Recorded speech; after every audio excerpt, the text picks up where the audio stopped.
सुरुवातीला अतिशय महत्त्वाची अपडेट ती म्हणजे नसरापूर अत्याचार आणि हत्या प्रकरणी आरोपीला अखेर फाशीची शिक्षा सुनावण्यात आली आहे। नराधम भीमराव कांबळेला मरेपर्यंत फाशीची शिक्षा सुनावली आहे। अवघ्या 55 दिवसात हा खटला निकाली लागलाय। या निकालानंतर पीडित मुलीच्या कुटुंबियांना अश्रू अनावर झाल्याचं सध्या पाहायला मिळतंय। त्यामुळे नसरापूर अत्याचार प्रकरणात अतिशय महत्त्वाची घडामोड आज घडल्याचं पाहायला मिळतंय।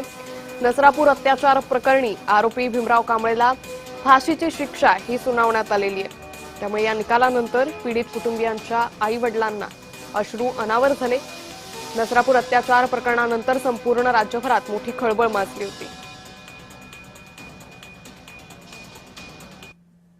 हा सगळा घटनाक्रम बघता हा आरोपी रिफॉर्मेटिव्ह थेअरी मध्ये घेणं किंवा त्याच्यात काही रिफॉर्मेशन होईल अशा अपेक्षा ठेवणं चुकीचं ठरेल। प्रॉसिक्युशननी एफएसएलचे जे अहवाल आहेत ते वेळेत आणि इंटॅक्ट पद्धतीने कोर्टासमोर आणलेले आहेत। प्रॉसिक्युशननी एफएसएलचे अधिकारी असतील, वैद्यकीय अधिकारी असतील, न्यायवैद्यकीय शाळेचे जे मेंबर्स असतील त्यांची साक्ष कोर्टात नोंदवलेली आहे। कोणताही याचा शॉर्टकट न घेता डिटेल पुरावा कोर्टासमोर आणलेला आहे। हे कोर्टाने निकालामध्ये ॲडमिट केलेलं आहे। कोर्टाने ह्या जजमेंटमध्ये तपासी यंत्रणेचं अभिनंदन केलेलं आहे की हा तपास अतिशय मेटॅक्युलस पद्धतीने प्रोफेशनली झालेला आहे।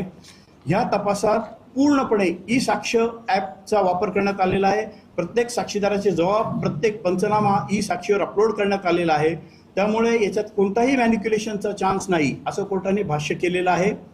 एफएसएलच्या अधिकाऱ्यांचं कोर्टाने कौतुक केलेलं आहे की त्यांनी तातडीने सगळे रिपोर्ट्स अहवाल कोर्टात दिले आणि ते बियॉन्ड रिझनेबल डाऊट साबित करण्यासाठी प्रत्येक जण उभा राहिला। तर यावेळी शिक्षा सुनावताना कोर्ट नेमकं काय म्हणालं तेही पाहूयात। आरोपीनं शांत डोक्यानं केलेली हत्या, मुलीला टॉर्चर करण्यात आलं। हत्येनंतर आरोपीनं तिच्यावर लैंगिक अत्याचार केले। चिमुकलीला जिवंत राहण्याचा कोणताच पर्याय दिला नाही। वासना पूर्ण करण्यासाठी आरोपीनं हे कृत्य केलं।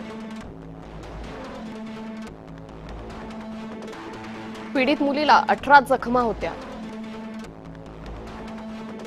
मुलीची पॅन्ट तिच्या तोंडात 21 सेंटीमीटर कोंबण्यात आली होती। पुराव्यांनुसार आरोपीनंच कृत्य केल्याचं सिद्ध करण्यासाठी पुरेसं आहे।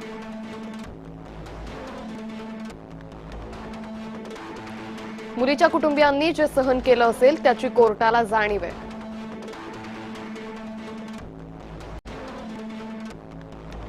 आरोपीला आजन्म कारावासाची शिक्षा अपुरीच आहे।